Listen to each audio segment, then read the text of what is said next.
Olá, pessoal. Bom dia. Hoje, a nossa aula de hoje, nós vamos falar sobre causas de exclusão do crédito tributário.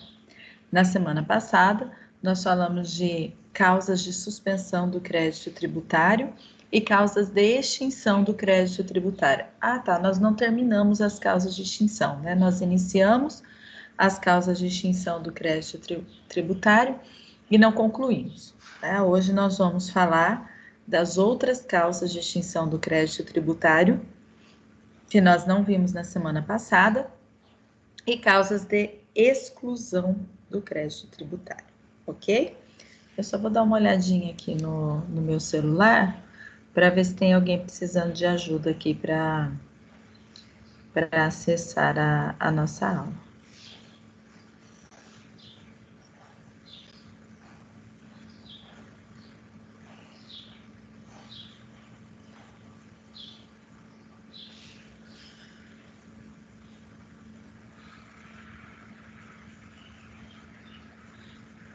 Não, pelo menos ninguém enviou mensagem dizendo que precisa de ajuda. Então, vamos dar sequência. Na semana passada, nós começamos a falar das causas de extinção do crédito tributário. Eu disse para vocês que elas estão previstas no artigo 156 do Código Tributário. Vamos lá, ele.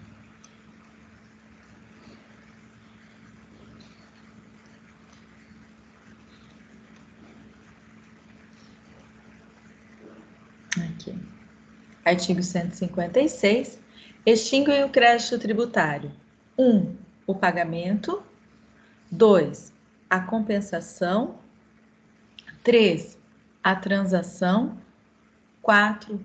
Remissão. Então, até aí nós vimos na semana passada, né? Pagamento, compensação, transição e remissão.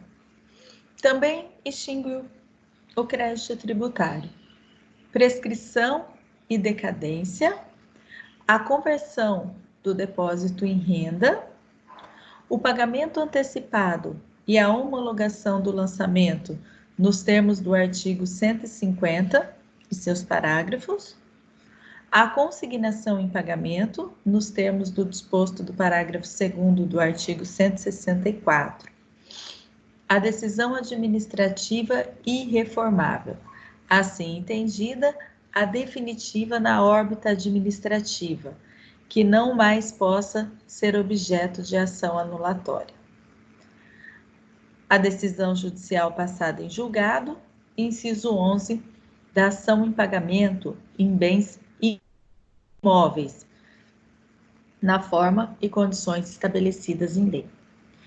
Observem, eu já mencionei, já falei para vocês na semana passada, que nós temos 4 causas de extinção do crédito tributário, que são chamadas de causas indiretas de extinção do crédito tributário. São causas indiretas porque precisam de uma lei específica para autorizá-la, para estabelecer essa situação. Então, são causas indiretas de extinção do crédito tributário: a compensação, a transação, a remissão e a dação em pagamento. São 4 situações que estão previstas na lei e que precisam de uma lei que autorize. Na semana passada, nós já falamos do pagamento, que o pagamento extingue o crédito tributário. Eu disse para vocês que pagamento é causa natural de extinção do crédito tributário.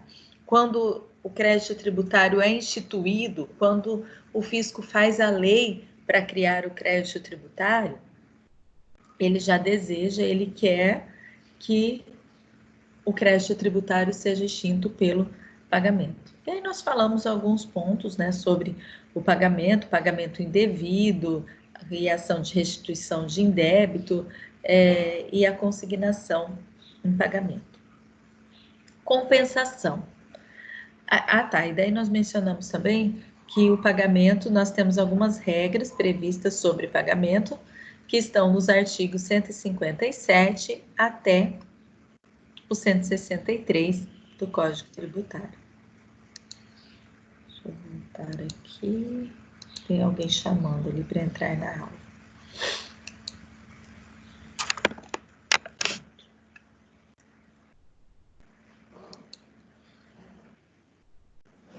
Mais alguém.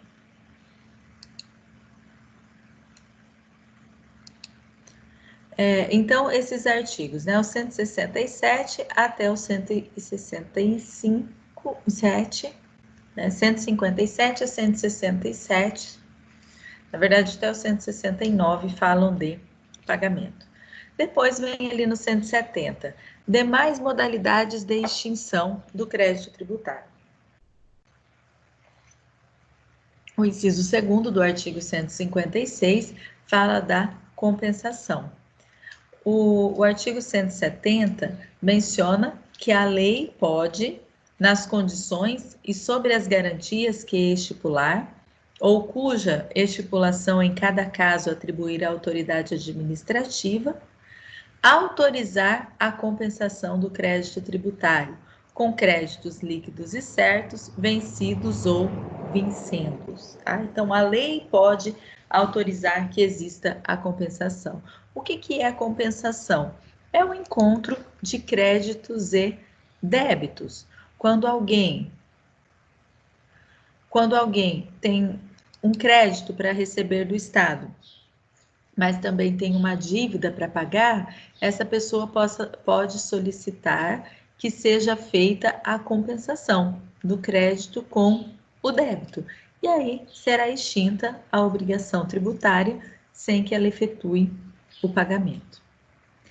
O inciso 3º do artigo 156 fala de transação. Ela está prevista aqui no artigo 171. Observe que, de novo... Professora.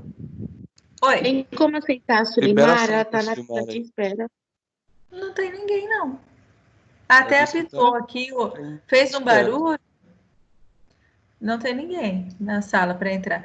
Fez um barulho, eu parei, voltei lá na aula, não tinha ninguém. Fez um barulho de novo, eu voltei só se ela tá tentando. Aí, agora sim. Agora apareceu.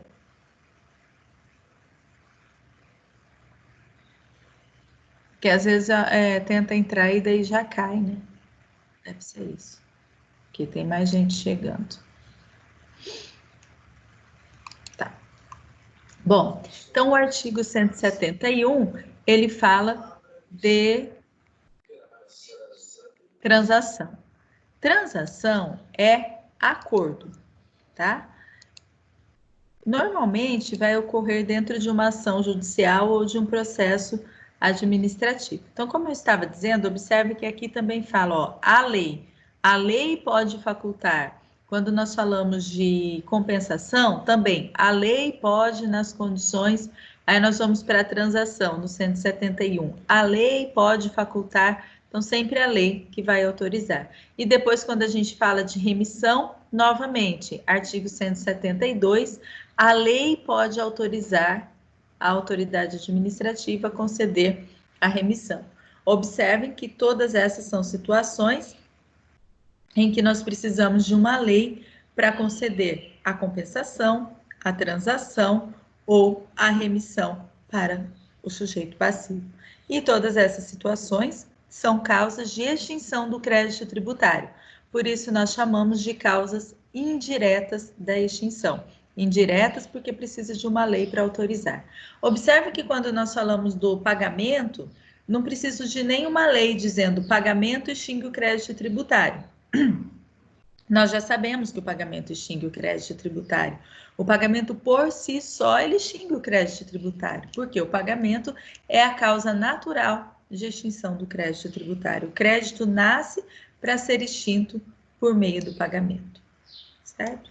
Então, lá o artigo 171, a lei pode facultar, nas condições que estabeleça, aos sujeitos ativo e passivo da obrigação tributária, celebrar transação que, mediante concessões mútuas, importe em determinação do litígio e consequente extinção do crédito tributário.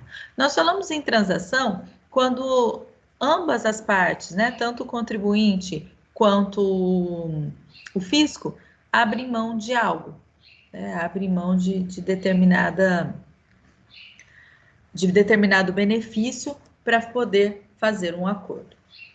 O artigo 172 do CTN fala de remissão. O que é remissão? Remissão é perdão. Perdão seja da multa, seja da dívida. A remissão pode ser concedida só para o tributo, só para a multa ou ambos, multa e tributo de uma só vez. Então, a lei pode autorizar a autoridade administrativa a conceder, por despacho fundamentado, remissão total ou parcial do crédito tributário, atendendo 1. A situação econômica do sujeito passivo, 2. Ao erro ou ignorância excusável do sujeito passível quanto à matéria de fato. 3. A diminuta importância do crédito tributário. Então, imagine aquele crédito que ele é tão pequeno a ponto de nem compensar para o fisco cobrar. 4. A consideração de equidade em relação com as características pessoais ou materiais do caso. E 5. A condições peculiares a determinada região do território da entidade tributante. Então, em qualquer uma dessas situações, pode ser concedido a remissão, o perdão do crédito tributário. Nós sabemos que, na maioria das vezes, a remissão é concedida juntamente com o parcelamento, e ela é uma remissão parcial. O fisco abre mão de parte dos juros, parte das multas, ou da totalidade dos juros e multas, mas continua cobrando o valor integral do tributo. Isso para conseguir receber. Às vezes o fisco sabe que o contribuinte está em dificuldade financeira, não está conseguindo pagar os tributos. E por outro lado, sabe que o contribuinte tem a intenção, quer realizar o pagamento do tributo. Nessa situação, ele faz o quê? Ele estabelece um perdão de parte da dívida. Eu perdoo parte da dívida para que o contribuinte venha a pagar, né, o restante, venha a pagar o tributo sem juros e sem multa. Tá? Então, extingue o crédito tributário, o pagamento, a compensação, a transação e a remissão, que é perdão. Também extingue prescrição e decadência. Nós já falamos sobre isso, né? Que a prescrição e a decadência extingue o crédito tributário. Inciso 6º, conversão do depósito em renda. Que depósito? Aquele depósito que nós conversamos quando nós falamos de causas de suspensão do crédito tributário, e eu disse para vocês, o depósito integral do montante devido suspende o crédito tributário.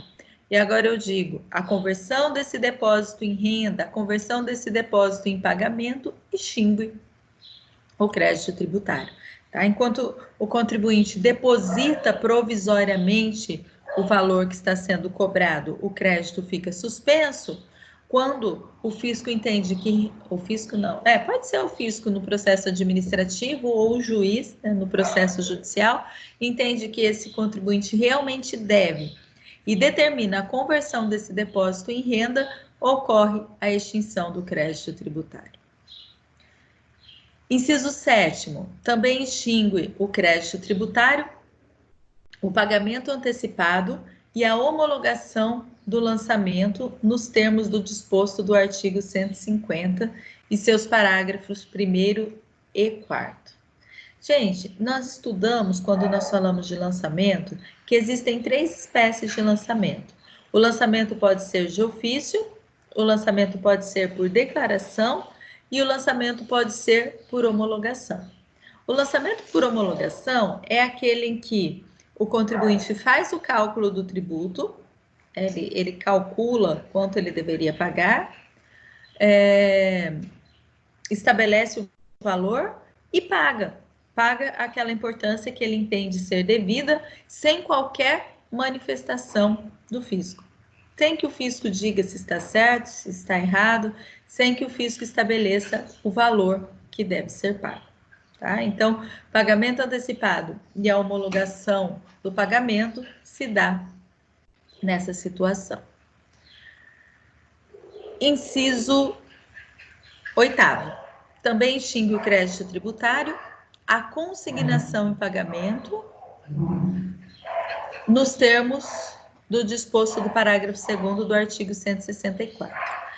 Lembra que nós falamos um pouquinho na semana passada da ação de consignação em pagamento, que é aquela ação em que o contribuinte quer fazer o pagamento e o fisco não quer receber, ou porque está exigindo algo mais, está exigindo o pagamento de uma multa, ou o pagamento de uma multa, ou o pagamento de um tributo com um valor mais alto do que aquele que o contribuinte entende devido. Então, nessas situações, acontece o quê?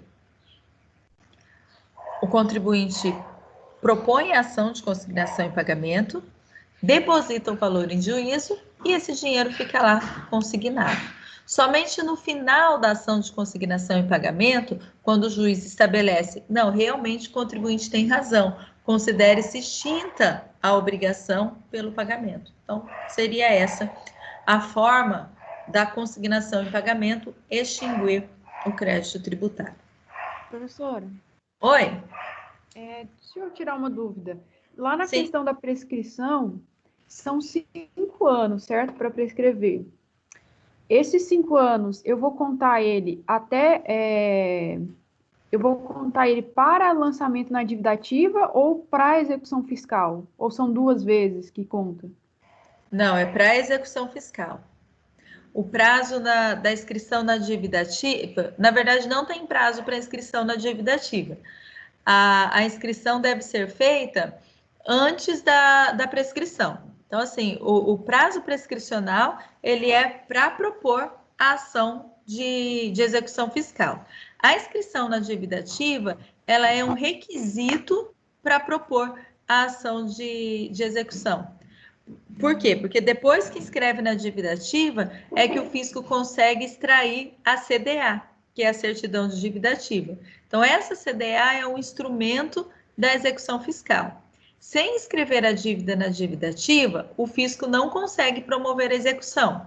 Mas não tem um prazo, tem que inscrever na dívida ativa até 1 ano antes da execução, ou 6 meses, ou 1 dia.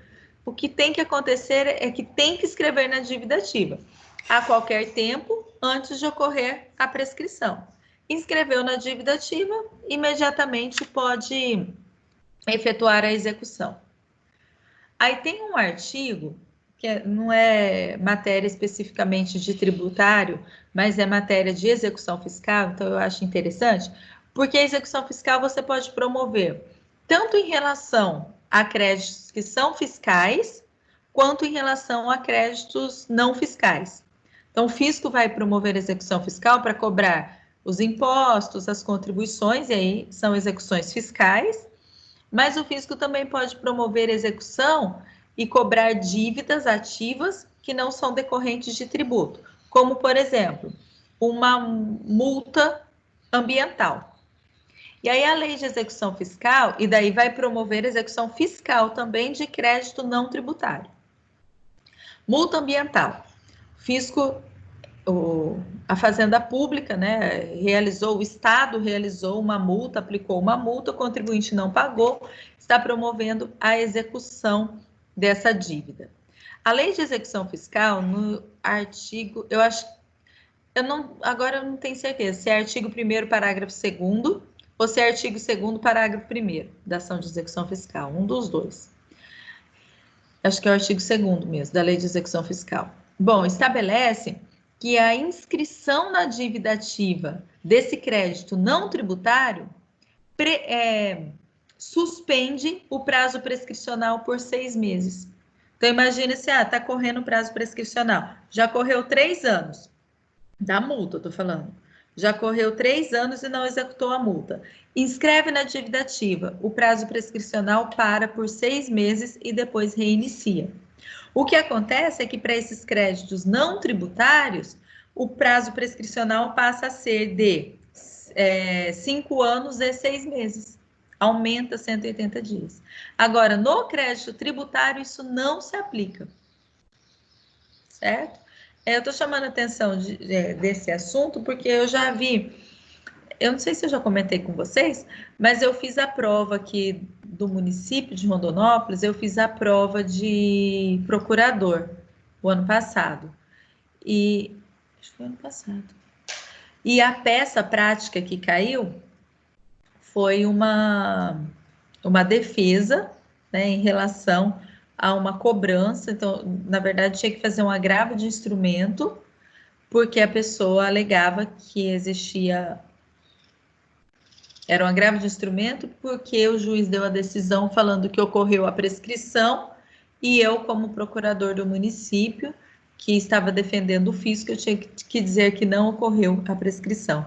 E a fundamentação era essa. Então, execução fiscal. Nós utilizamos para créditos tributários e não tributários. Em relação ao crédito tributário, o entendimento é de que a inscrição na dívida ativa não suspende o prazo prescricional, não muda nada a inscrição na dívida ativa. Única coisa, né, é que a inscrição é um requisito para promover a ação de execução fiscal depois, mas não tem prazo para inscrever na dívida ativa. Agora, se for um crédito não tributário, vai interferir no prazo porque prorroga. Então, o exemplo de crédito não tributário, multa ambiental. A inscrição na dívida ativa suspende por 6 meses o prazo prescricional. Então, aumenta, né, mais 6 meses o prazo prescricional. É interessante essa pergunta, porque muita gente confunde isso. Já conversei com várias pessoas que confundem, acham, você não escreveu na dívida ativa até tal data. Não, não tem uma data para escrever na dívida ativa. Vamos voltar lá para o Código Tributário. Extingue o crédito tributário, prescrição e decadência nós já falamos, conversão do depósito em renda. Tá, consignação em pagamento, inciso 9º. A decisão administrativa irreformável, assim entendida, a definitiva na órbita administrativa, que não mais possa ser objeto de ação anulatória. O recurso administrativo em si, né, propor o recurso administrativo, iniciar o recurso administrativo, suspende o crédito tributário. Finalizado o recurso administrativo, se o contribuinte ganhou a causa, né, se ficou demonstrado que o contribuinte tinha razão e não cabe mais recurso do fisco, acontece o quê? A extinção do crédito tributário. Tá? Então, iniciar o recurso administrativo suspende a decisão definitiva do recurso, extingue o crédito tributário. Claro, né? Desde que o contribuinte tenha razão. Se o recurso foi no sentido de que o contribuinte está errado, ele não tem razão, não vai extinguir o crédito tributário.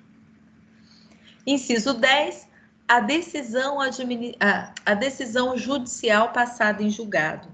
O trânsito em julgado da decisão judicial. Claro, desde que essa decisão seja favorável ao contribuinte. O juiz entendeu que ocorreu a prescrição, que o valor cobrado não é devido, que o fisco está equivocado por qualquer situação, concedeu sentença favorável ao contribuinte, após o trânsito em julgado dessa decisão, extingue-se o crédito tributário. E o inciso 11 fala de dação em pagamento de bens imóveis nas formas e condições estabelecidas em lei. Qual lei que fala sobre dação em pagamento? Então, primeira coisa, o que é, né, a dação em pagamento? Dação em pagamento é entregar um bem, um objeto, para efetivar o pagamento de uma dívida, pagamento de um crédito. Para fins de extinção do direito, de extinção da obrigação tributária, o CTN estabelece que não é qualquer bem, mas um bem imóvel. Então, dação em pagamento. Dação em pagamento está prevista lá no Código Civil, é um instituto do direito civil, que estabelece que as pessoas podem pagar dívidas em bens. Então, eu tenho, sei lá, eu devo numa loja, não tenho dinheiro para pagar, vou lá e entrego meu carro para a loja. Devo para, sei lá, para o meu vizinho, não tenho dinheiro para pagar, vou lá e entrego minha geladeira. É claro, desde que o vizinho aceite, né? Olha, eu não tenho dinheiro para te pagar, mas eu tenho lá uma geladeira novinha que eu comprei e eu queria entregar essa geladeira em pagamento da minha dívida. Tudo bem, eu posso pagar dívidas entregando bens. O CTN estabelece o quê? Que a dação em pagamento, que é esse instituto de dar bens para pagamento de dívidas, pode sim extinguir o crédito tributário, serve para o pagamento da dívida tributária, mas no caso da extinção do crédito tributário, tem que ser bens imóveis, certo? Então, dação em pagamento de bens imóveis extingue o crédito tributário na forma e condições estabelecidas em lei. Parágrafo único. A lei disporá quanto aos efeitos da extinção total ou parcial do crédito, sobre a ulterior verificação da irregularidade da sua constituição, observado o disposto nos artigos 144 e 149. Tá? Então, nós vimos agora, encerramos, né, as causas de extinção do crédito tributário. Então, lembrando que essa dação em pagamento é uma exceção ao conceito de tributo, que estabelece tributo é prestação pecuniária. Prestação pecuniária é prestação paga em dinheiro. Quando o CTN admite que o tributo seja pago em bens, ele está criando uma exceção para essa regra, né, que tributo seria pago em dinheiro. Então, as causas de extinção do crédito tributário estão previstas no artigo 156 do CTN. As causas de suspensão estão no artigo 151 do CTN. Lembrando que causas de extinção são sempre definitivas, remissão, compensação, sentença transitada em julgado, decisão administrativa irreformável, pagamento, são situações definitivas. E as causas de suspensão do crédito tributário são sempre situações provisórias. Liminar, depósito do montante integral, recurso administrativo, são sempre situações provisórias que podem mudar a qualquer momento. Certo? Vimos, então, causas de suspensão do crédito tributário, previstas no artigo 151 do CTN. Vimos as causas de extinção do crédito tributário, previstas no artigo 156 do CTN. E agora nós vamos falar das causas de exclusão do crédito tributário. As causas de exclusão estão previstas no artigo 175 do CTN. Ah lá. São somente duas, e aí fica até mais fácil a gente decorar, né? A gente gravar.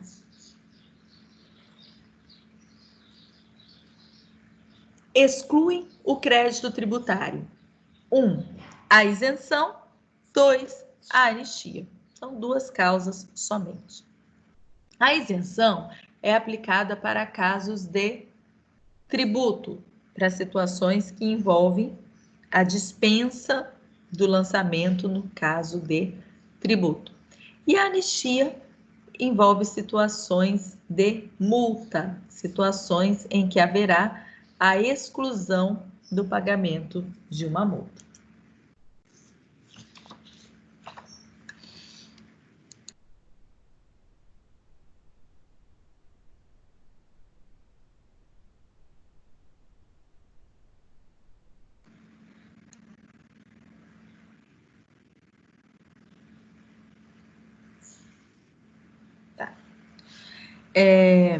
Causas de exclusão do crédito tributário. Trata-se de causas inibitórias do lançamento.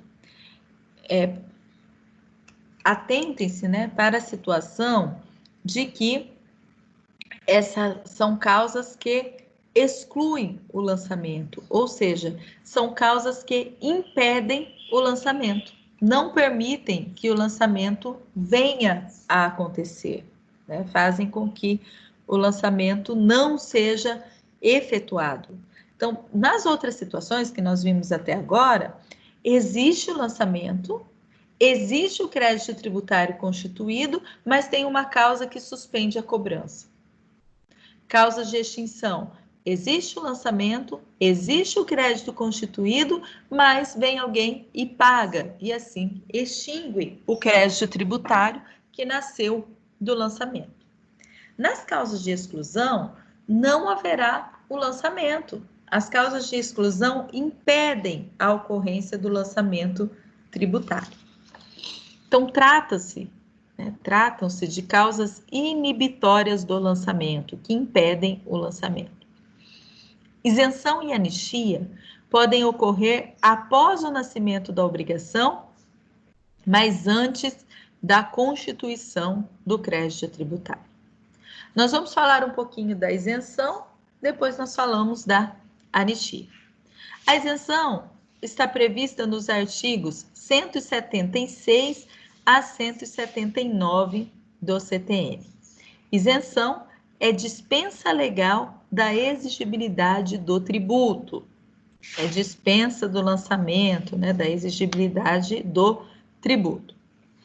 Ela pode ser concedida de forma geral ou de forma específica, conforme está previsto no artigo 179 do CTN. Então, vamos dar uma olhada lá no CTN, o que ele fala para nós sobre isenção. Artigo 176. A isenção, ainda quando prevista em contrato, é sempre decorrente de lei, que especifique as condições e requisitos exigidas para sua concessão.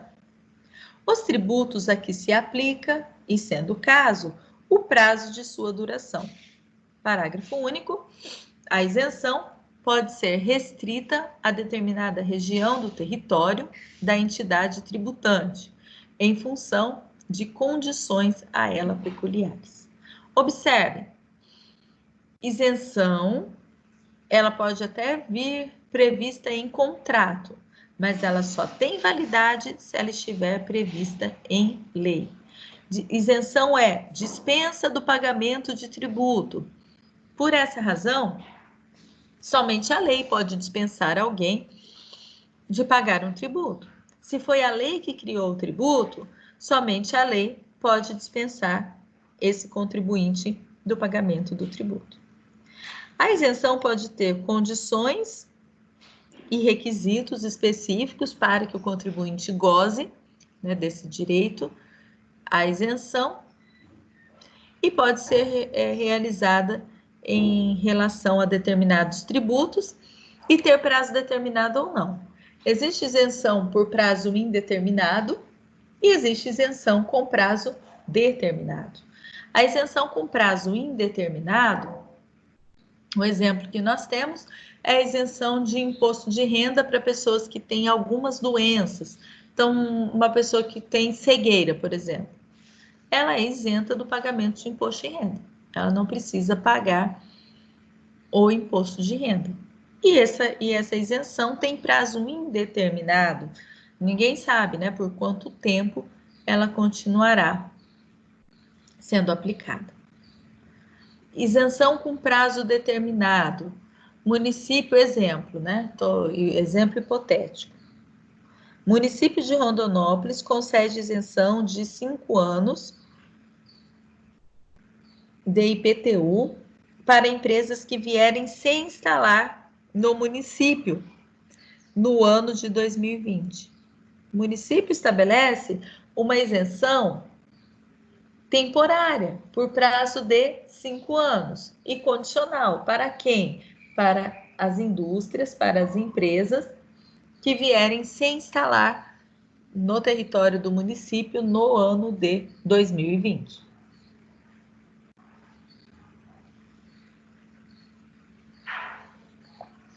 Artigo 177 do Código Tributário.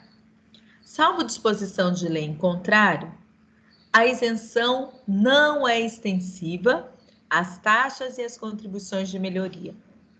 Inciso 2º, aos tributos instituídos posteriormente à sua concessão. Eu já vi uma questão da prova da OAB perguntar isso, né? Se o contribuinte tendo direito à isenção de IPTU, se essa isenção se estendia às taxas e contribuições de melhoria. A situação problema era assim: determinado cliente procura o seu escritório e diz que recebeu, mediante lei, direito à isenção de IPTU, mas que o município estava realizando a cobrança de uma contribuição de melhoria sobre o mesmo imóvel do qual ele tinha conseguido a isenção do IPTU. E aí ele procura o seu escritório e pergunta, né, como que ficaria essa situação. Se ele, tendo isenção do IPTU, teria que pagar a contribuição de melhoria. E aí é uma questão objetiva, né? Dentre as alternativas, uma estabelecia que sim, mesmo ele tendo isenção relativa ao IPTU, ele teria que pagar a contribuição, o tributo, né, relativo à contribuição de melhoria. Então, a isenção, ela não se estende, né, a outros tributos. Mas pode haver uma isenção referente à contribuição de melhoria? Pode. Mas aí ela tem que ser específica, tem que ser em uma lei, né, específica. O artigo 178, ele é muito interessante. O artigo 178, ele é curtinho, olha lá, uma frase só, mas ele passa aqui para nós informações importantíssimas sobre a isenção. Pelo menos 4 informações importantes o artigo 178 nos passa. A primeira delas é que isenção pode ser revogada a qualquer tempo. A segunda é que nem toda isenção pode ser revogada. Existe uma espécie de isenção, que nós já vamos comentar, que não pode ser revogada. A terceira é que essa revogação da isenção só pode ser concedida mediante lei.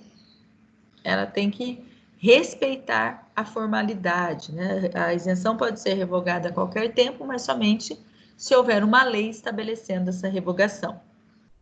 E a quarta informação é em relação ao prazo,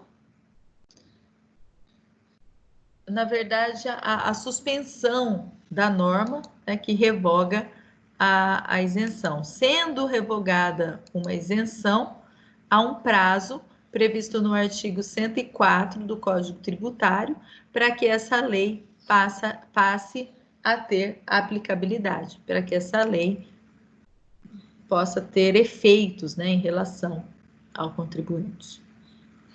Artigo 178 do CTN. A isenção, preste atenção na redação, tá? Leiam comigo. A isenção, salvo se concedida por prazo certo e em função de determinadas condições, pode ser revogada ou modificada por lei a qualquer tempo, observado o disposto no artigo 104. Então, olha, a primeira informação. Eu não gosto, já disse para vocês, eu não gosto quando o legislador coloca na redação do artigo a exceção no meio da frase. Ao meu ver, fica mais difícil de compreender o que ele está querendo falar. Ficaria muito melhor se ele dissesse o seguinte: a isenção pode ser revogada ou modificada por lei a qualquer tempo. E depois colocasse a exceção, salvo ser concedida por prazo certo e em função de determinadas condições. A primeira informação aqui é: a isenção pode ser modificada ou revogada a qualquer tempo. A segunda informação, por lei. A isenção pode ser revogada ou modificada por lei a qualquer tempo. A terceira informação, salvo ser concedida por prazo certo e em função de determinadas condições. Prazo certo é o prazo pré-estabelecido na lei. eu disse para vocês, agora há pouco, quando nós lemos o artigo 177, que o 176, né? Que a isenção pode ser concedida por prazo determinado ou não. E aí eu dei o exemplo da empresa que vier a se instalar no estado do Mato Grosso no ano de 2020 terá isenção pelo prazo de 5 anos. Então, essa empresa, né, recebeu um direito, considera-se que ela tem um direito adquirido de por 5 anos não ter que pagar tributos. E ela só terá esse direito se, além de prazo determinado, a isenção for também estabelecida em determinadas condições. A doutrina acrescenta a essas condições a palavra onerosas, dizendo que a isenção não poderá ser revogada se concedida por prazo certo e em função de determinadas condições. Isso porque, quando a isenção tem determinadas condições onerosas, o contribuinte ele se prepara, ele se organiza, ele faz um planejamento para cumprir as condições e, como consequência, ter direito à isenção. Imagine a seguinte situação: o município de Rondonópolis faz uma lei concedendo isenção de IPTU para quem tiver imóvel territorial, né, sem nenhuma construção, mas desde que ele seja murado. Fazer um muro não é barato, mas o contribuinte ele vai pensar que se ele fizer o muro... Ah, tá, e daí eu não coloquei aqui na hipótese, né? O município de Rondonópolis concede isenção de 5 anos de IPTU, então prazo certo, 5 anos de IPTU e condições determinadas, para quem construir muro no seu imóvel territorial urbano, para quem construir um muro no terreno, né? Não há construção, não tem casa, não tem prédio, mas ele vai fazer o muro. Para que murar? Porque normalmente, né, os terrenos que estão murados, eles são mais bem cuidados, né? Normalmente, não necessariamente.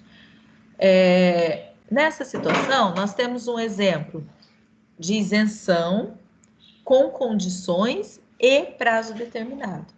Ela não pode ser revogada, porque o contribuinte ele investiu, ele fez o muro, ele gastou dinheiro e ele fez sabendo de que durante 5 anos ele teria direito à isenção.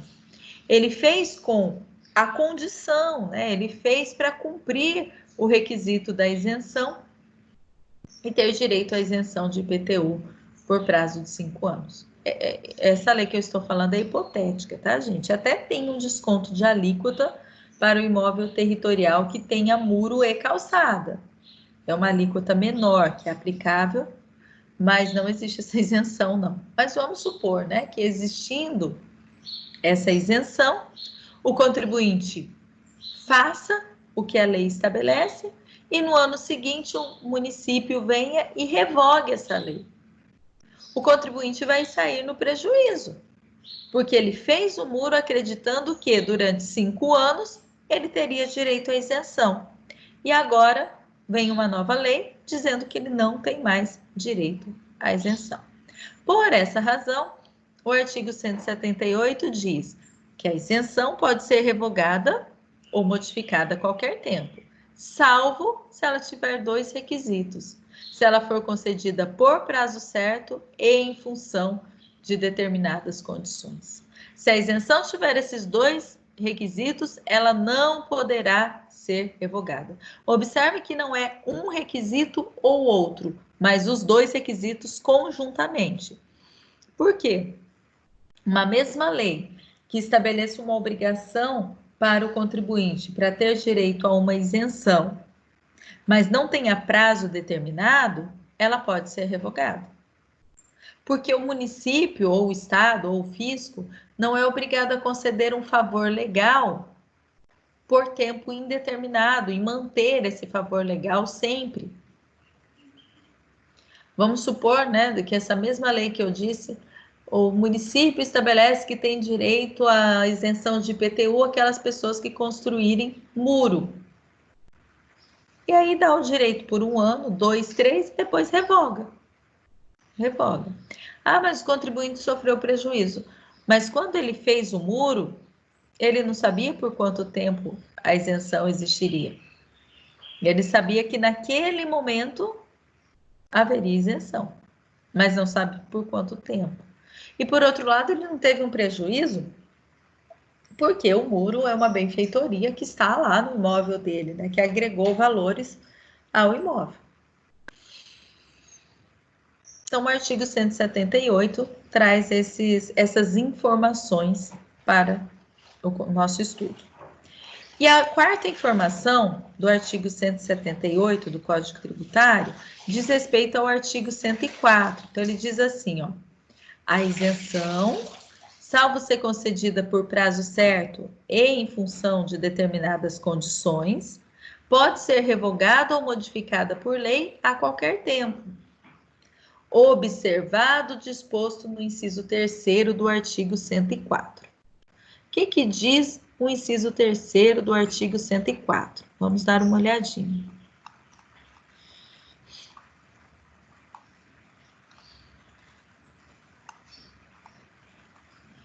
Eu já passei aqui. Artigo 104 do Código Tributário. Entram em vigor no primeiro dia do exercício seguinte àquele em que ocorra a sua publicação, os dispositivos de lei referentes a impostos sobre o patrimônio ou a renda. Inciso 1º, que institui ou majorem tais impostos. Inciso 2º, que definam novas hipóteses de incidência.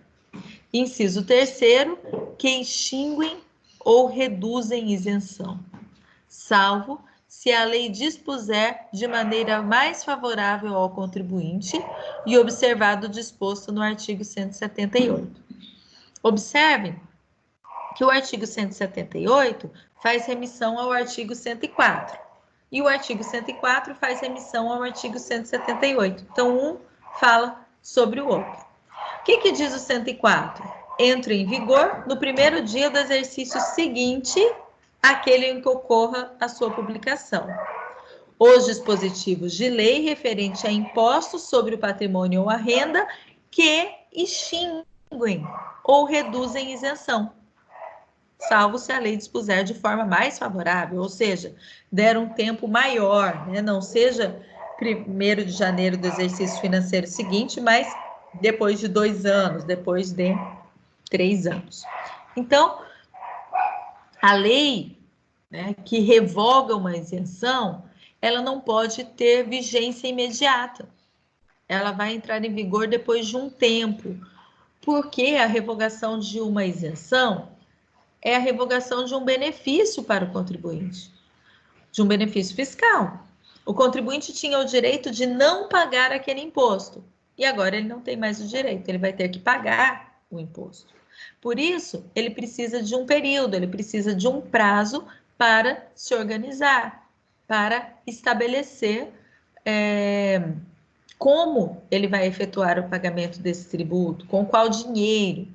Quando nós estudamos o princípio da anterioridade, eu disse para vocês que a fundamentação do princípio da anterioridade é o direito do contribuinte se organizar, é o não ser pego de surpresa. O contribuinte não quer ser pego de surpresa pelo fisco.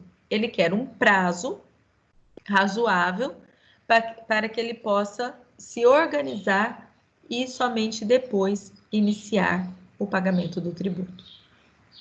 Então, por essa razão, a lei estabelece que, sendo revogada uma isenção, ela só será aplicada no exercício financeiro seguinte, né, no ano seguinte. Essa é a disposição do artigo 178 do CTN.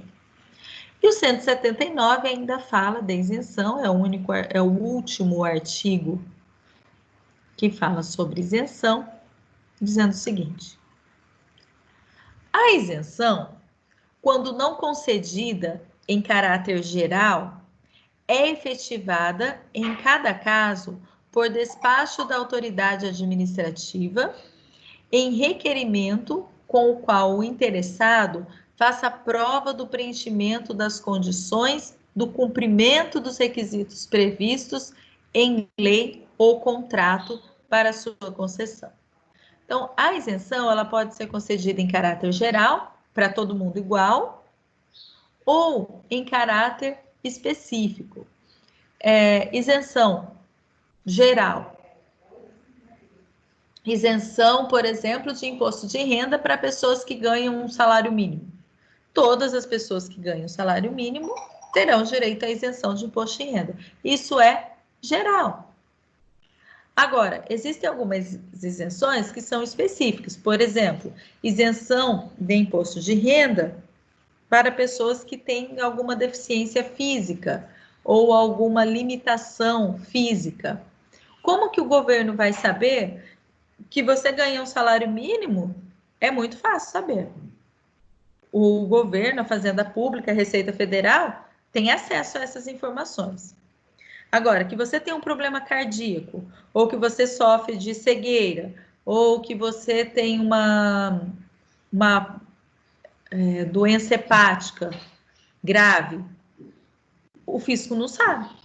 Você tem que informar. Você tem que apresentar os exames, os documentos que comprovem que você tem a doença para que, a partir daí, você tenha direito à isenção. Então, a isenção geral é concedida para todas as pessoas sem que seja necessário fazer um requerimento. A isenção específica exige do contribuinte que faça um requerimento específico. Aqui em Rondonópolis, por exemplo, existe direito de isenção de IPTU para pessoas que tenham mais de 60 anos, que têm uma renda familiar não superior a um salário mínimo. Se for um casal de idosos, pode ser um salário mínimo para cada um, mas não pode passar disso. Que o imóvel não seja mais caro, né? Não valha mais que cento e tantos mil reais. Então, tem os requisitos. Pessoa idosa, imóvel que tem um valor de mercado relativamente baixo, renda do casal ou do idoso seja de até um determinado valor. Reunindo todos esses requisitos, o idoso precisa anualmente ir até a prefeitura e fazer um requerimento de isenção. E aí vai ser analisado aquele pedido e concedido a isenção. Essa isenção, ela é específica. Precisa de um despacho da autoridade administrativa para dizer que aquele idoso tem direito. E todos os anos ela tem que ser renovada, ela tem que ser pedida novamente. O ano em que não houver o pedido, não haverá o direito à isenção.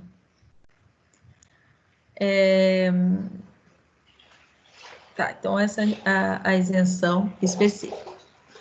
Parágrafo 1º, tratando-se de tributo lançado por período certo de tempo, o despacho referido nesse artigo será renovado antes da expiração de cada período. É o que eu falei do IPTU, né? Todo ano tem que pedir, caso contrário, perde o direito à isenção.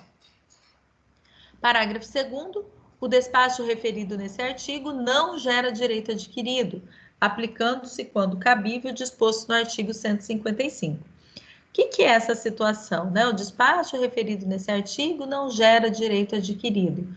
Não é porque a pessoa obteve um despacho que concedeu a isenção que isso não vai ser retirado. Caso seja provado que ela agiu de forma fraudulenta, que ela não reunia os requisitos necessários, ela perderá,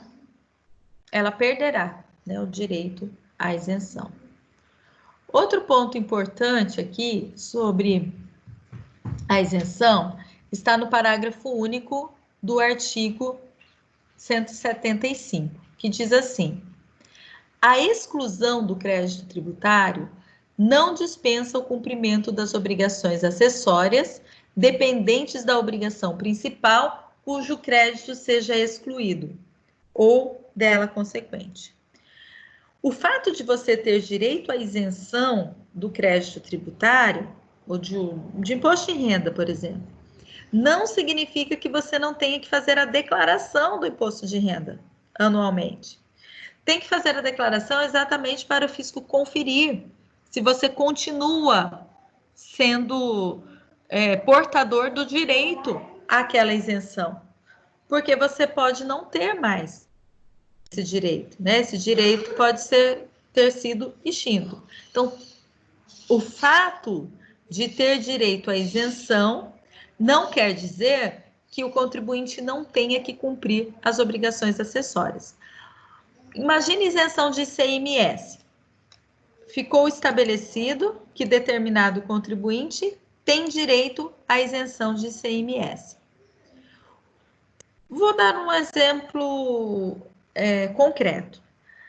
Tem uma lei de 2018 que concede isenção de uma contribuição previdenciária do Fundo Rural para determinados produtos, porque o Fundo Rural, a contribuição previdenciária, ela é paga sobre o faturamento bruto do produtor rural.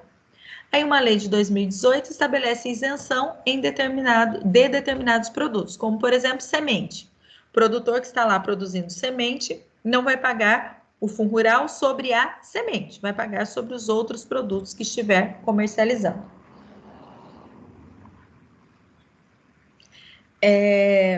Mas o fato desse produtor rural ter direito à isenção não o exime de emitir nota fiscal relativamente a todas as sementes que ele estiver comercializando. Ele não precisa cumprir a obrigação principal, que é pagar a contribuição, mas ele precisa emitir a nota fiscal, que é a obrigação acessória. A mesma coisa acontece em relação ao ICMS dos produtos que são destinados à exportação. Existe uma imunidade, aqui não é isenção, mas é imunidade de ICMS para produtos destinados à exportação. Porém, a nota fiscal deve ser realizada da mesma forma, certo? Pessoal, eu vou pedir só um minutinho aqui para vocês, que eu preciso resolver um negócio ali e já volto, em 1 minuto.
Bom, pessoal, dando continuidade, nós falamos então da isenção, falta falar da anistia, né? Então, nós vimos os pontos mais importantes sobre isenção e agora vamos falar de anistia. Eu tenho que parar aqui de vez em quando, nós estamos tendo aula online, minhas crianças estão tendo aula online aqui em casa também. Então, às vezes eu preciso parar para ajudar eles lá com a conexão da aula deles. Hoje é o Heitor que está tendo aula. Ele, às vezes ele consegue conectar lá sozinho e às vezes ele precisa de ajuda. Anistia. A anistia está prevista nos artigos 180 a 182 do CTN. Então, o que é anistia? Eu até fiz uma anotação aqui. Anistia é a exclusão do crédito tributário consistente no perdão legal das penalidades pecuniárias antes da constituição do crédito. É a redação do artigo 180, né? Ó, anistia, não é, é próximo, né? Então, anistia é exclusão. O que é exclusão? É uma causa que impede a realização do lançamento. Então, anistia é a exclusão do crédito tributário consistente no perdão legal das penalidades pecuniárias antes da constituição do crédito tributário. Antes da constituição quer dizer que ainda não ocorreu o lançamento. Vem uma lei estabelecendo a exclusão, a impossibilidade de fazer o lançamento, mesmo antes, vem uma lei estabelecendo que o crédito não poderá ser lançado, vem uma lei estabelecendo a exclusão do lançamento. Então, a anistia é a exclusão do crédito tributário consistente no perdão legal das penalidades pecuniárias antes do lançamento. O artigo 180 estabelece assim: a anistia abrange exclusivamente as infrações cometidas anteriormente à vigência da lei que a concede, não se aplicando aos atos qualificados em lei como crimes ou contravenções e aos mesmos sem que essa qualificação seja praticada com dolo, fraude ou simulação pelo sujeito passivo.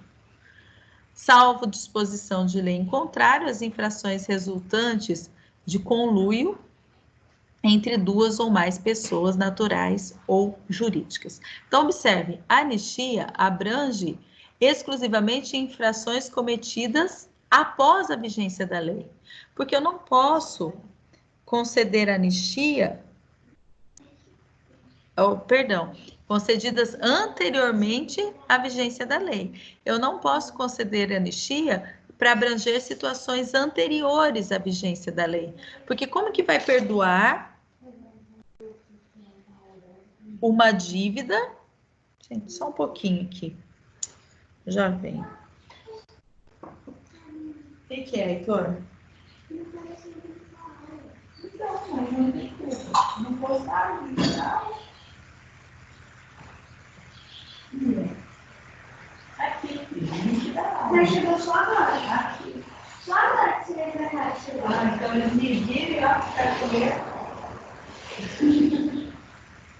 Como que vai dar? Mas é verdade, acabou de chegar mesmo, a professora buscou errado. Dá para encostar aqui, beleza? Vai, eu posso. Tá. Ai, ai. Agora deu certo lá a outra aula. Bom, então, enquanto a isenção ela vai ser aplicada para situações anteriores da lei, as situações que já passaram, enquanto a anistia vai ser aplicada às situações que já passaram, às situações anteriores, a isenção será aplicada para situações posteriores. Então, isenção sempre situações... Ô, Josi, pega o fone lá para o Heitor, fazendo favor. Fala para ele colocar, pode ser o branco ou o preto. Pede para ele colocar fone, senão ele vai me atrapalhar. A anistia será aplicada sempre para situações passadas, sempre para situações pretéritas. Imagine a seguinte situação: a pessoa não pagou o tributo no dia devido, ela teria que pagar o tributo até dia 10 de maio e não pagou. E a lei prevê que para quem não pagou o tributo haverá aplicação de uma multa. Mas ela não pagou o tributo, não foi porque ela não quis, foi porque teve um problema no site, teve um problema com o fisco, que o próprio fisco acabou prejudicando o contribuinte e o contribuinte não conseguiu efetuar o pagamento do tributo. Ou uma outra situação, uma situação concreta, quando foi implantado o E-Social, a primeira etapa foi para as empregadas domésticas em 2014, foi implantado o E-Social. E havia um prazo para que todos os empregadores fizessem o cadastro preenchendo, né, o E-Social. Só que o E-Social não suportou tantas informações naquele período previsto. A lei estabelecia que quem não fizesse o cadastro até aquele dia específico seria multado. Mas foi concedida a anistia da multa e o prazo prorrogado, porque as pessoas não cumpriram com a regra, não porque elas não quisessem, mas não cumpriram com a norma porque o site, porque o próprio sistema disponibilizado pela Receita Federal não foi suficiente para que todas as pessoas fizessem o cadastro, para que todas as pessoas participassem. Então, é uma situação que a lei estabelecendo que se o contribuinte não cumpriu aquele requisito, será aplicado a ele uma multa, essa multa deveria ter sido aplicada. Mas como a culpa não foi do contribuinte, o próprio fisco resolve conceder anistia e não aplicar essa multa. Certo? Então, é um exemplo, né, de anistia e ela é aplicada para situação pretérita. Vem a lei e estabelece anistia para situações que já passaram. O contribuinte já infringiu a lei e agora não terá que pagar a multa. Mas lembre-se que as causas de exclusão do crédito tributário são situações sempre que ocorrem antes do lançamento. Observe o exemplo que eu dei, ocorreu a multa, né? Ocorreu a infração, na verdade, mas mesmo ocorrendo a infração, não houve o lançamento da multa, né? Então, essa multa não chegou a ser lançada. Todas as situações que envolvem a exclusão do crédito tributário, elas estão relacionadas ao não lançamento. Ocorre a impossibilidade do lançamento.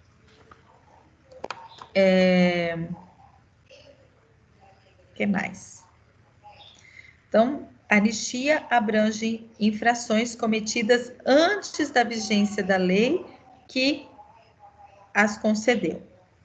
Ela também pode ser geral ou limitada, conforme está previsto no artigo 181 do CTN. Né?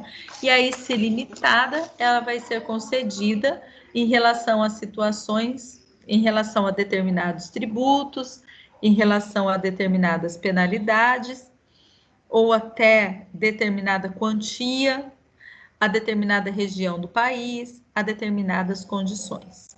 É importante a gente destacar que tanto a isenção como a anistia não eximem o contribuinte do cumprimento da obrigação acessória. Então, vai ter, né, conforme nós já vimos no parágrafo único do artigo 175, que cumprir a obrigação acessória. A anistia libera o contribuinte somente do pagamento da multa e não do tributo, enquanto a isenção libera somente do pagamento do tributo. O artigo 182 fala que não há direito adquirido em relação à anistia. Ela pode ser concedida e também revogada, da mesma forma como nós vimos em relação à isenção. Bom, pessoal, então sobre isenção e anistia, né, eram esses os pontos que nós tínhamos para chamar a atenção. Lembre-se sempre, tanto isenção quanto anistia, elas ocorrem antes do lançamento, tá? Como são casos de exclusão, elas impedem a ocorrência do lançamento tributário. A isenção aplica-se sempre para situações futuras.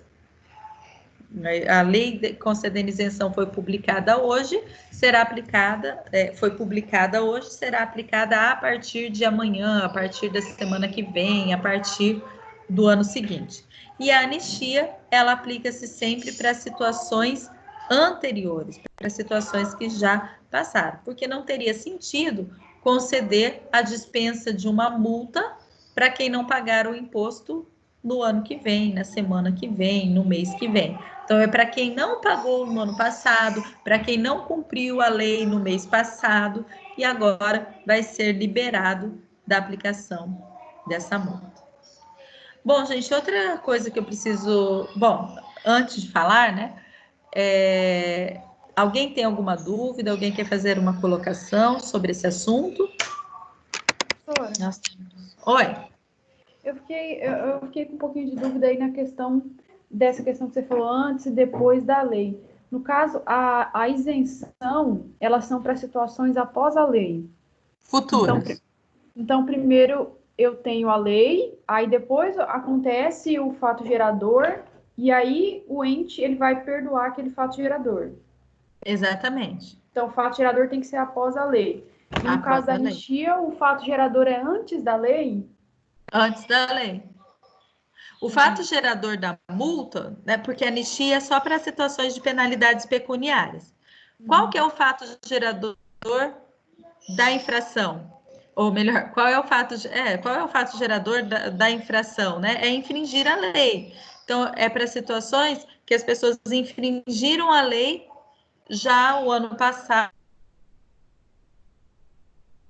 Então, seria o exemplo que eu falei para vocês do e-social. A pessoa tinha um prazo para fazer o cadastro no e-social até 30 de maio de 2014.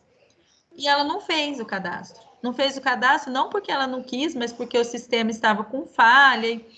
Aí, em junho, publica-se uma lei dizendo assim, quem não fez o cadastro até 30 de maio de 2014 terá anistia da multa. Aí justifica, né, em razão, e estabelece o porquê está sendo dada aquela anistia. Porque uma anistia para a situação futura seria o mesmo que dizer assim, ó, quem não pagar o ICMS no prazo no mês de junho de 2020 terá anistia.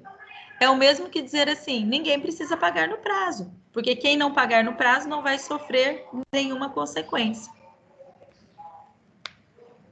Certo? Certo. Ficou claro? Sim. Então tá bom. Se alguém quiser perguntar, gente, fiquem à vontade. E o que falta eu falar para vocês hoje é sobre a nossa prova parcial. A nossa prova parcial, eu não sei se algum professor já passou para vocês, mas nós tivemos uma reunião na semana passada que estabeleceu... Nossa, só um pouquinho.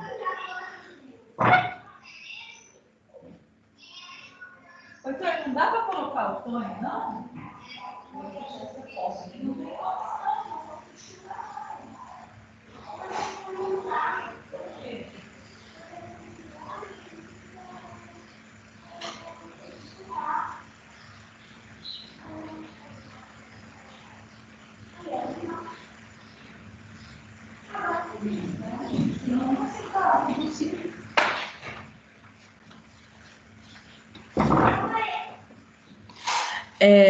Então, a informação que eu preciso passar para vocês é que nós tivemos uma reunião na semana passada sobre as provas parciais e foi pedido para a gente que colocasse como atividade parcial para vocês a realização das atividades do portal. Então, nossa prova parcial é a realização das atividades parciais das atividades do portal das unidades 3 e 4. Então, aquelas atividades que até acredito que vocês já realizaram, né? Alguns, pelo menos, já tenham realizado. Aquelas atividades avaliativas, né, que estão no portal. Realizou aquelas atividades, será atribuída a nota parcial. Acredito que todos os professores vão estar trabalhando de forma parecida. Então, o prazo que nós marcamos é dia 1º de junho. Então, até 1º de junho, eu preciso que vocês realizem as atividades do portal. Quais atividades? Seção 3.1, 3.2, 3.3, 4.1, 4.2, 4.3. As 6 sessões das unidades 3 e 4 que estão no portal. Certo? Professora, uma dúvida. Alguns alunos receberam SMS dizendo que as aulas voltariam agora dia 1º de junho. É válida essa informação? Ó, o que o Júnior passou para a gente é que vai voltar as aulas que são práticas. Núcleo, por exemplo. Quem tem aula no núcleo tem que fazer estágio, volta dia 1º. As aulas de sala de aula ainda não tem informação. A informação é de que era, né? Que iria voltar dia 18, hoje, e não voltou, e aí ele disse, olha, não tem previsão, a única previsão que nós temos é que as aulas práticas voltam dia 1º. Então, essas voltam. E sobre aquelas provas de matérias totalmente interativas que vinha da Croto? É isso que eu ia perguntar. Nós perguntamos também na reunião que nós tivemos a semana passada, e o que eles disseram é que eles ainda não têm essa informação, que eles foram na reunião de coordenadores e fizeram a mesma pergunta, e a resposta que veio foi a seguinte: uma coisa de cada vez. Então, as informações vão chegando. Tomara que eles considerem discursiva como prova. O que a gente acha, né? Mas aí não foi a instituição que passou, o que os coordenadores acham é que vai ser mudado e os professores vão fazer as provas, né? Ah, tá, isso para a Blended, né? Então, a Blended, que é a de vocês, comigo, é Blended. Na Blended, a primeira avaliação oficial é do professor, e a segunda é a avaliação que vem pronta da faculdade, a institucional. Você precisa de folha? Achou? Então, o que eles passaram é o seguinte: fiquem preparados para que vocês mesmos apliquem a avaliação 2. Como aplicou a 1, vai aplicar a 2, sem que os alunos façam aquela institucional, que vocês tinham que ir um dia lá e vir aquela prova pronta. Professora, isso na Blended. Oi. Só aproveitar que está, assim, a maioria da sala aqui. Pessoal, abriu um questionário lá na nossa de DI, da Processo. Eu não sei se aquele questionário, lá quando você entra em prova presencial, eu não sei se é um questionário de prova, se é só um questionário para ajudar a gente para a prova. Eu sei que é um questionário, tá lá. E assim, tô avisando, né, para quem não viu, ir lá e fazer, tá? Eu hoje à tarde vou entrar para fazer, daí eu tô avisando vocês. E é DI essa disciplina? É DI essa disciplina. Então, eu acredito que eles vão fazer dessa forma, colocar questionários, colocar atividades, porque se não vai voltar às aulas, eu acredito que também não vai dar para a gente reunir vocês para aplicar a prova, essas provas prontas. Nós acreditamos isso, né? O Júnior também, mas não é uma informação oficial. O que é oficial até agora é que as aulas práticas voltam dia 1º. Para as outras atividades que não são interativas, será aplicado a avaliação via portal, como nós aplicamos já. Agora, as interativas ainda a faculdade não decidiu o que vai fazer. Certo? Então, as parciais fica valendo a atividade do portal, tá, gente? Aí eu vou observar quem está realizando ou não.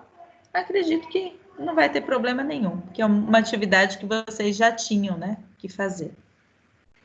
Certo? Mais alguma colocação? Não. Então, tá bom. Obrigado pela... Ah, eu não anotei o nome de vocês, né? Deixa eu anotar hoje. Prof, Oi. o Gustavo saiu da aula porque a casa dele tá em reforma, tá?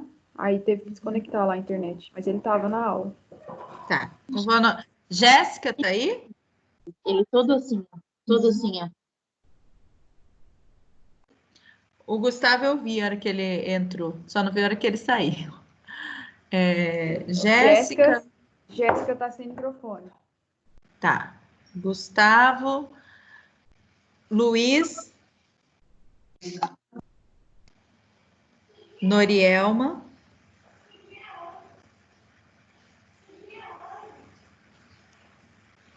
Sulimara, Presente. Presente.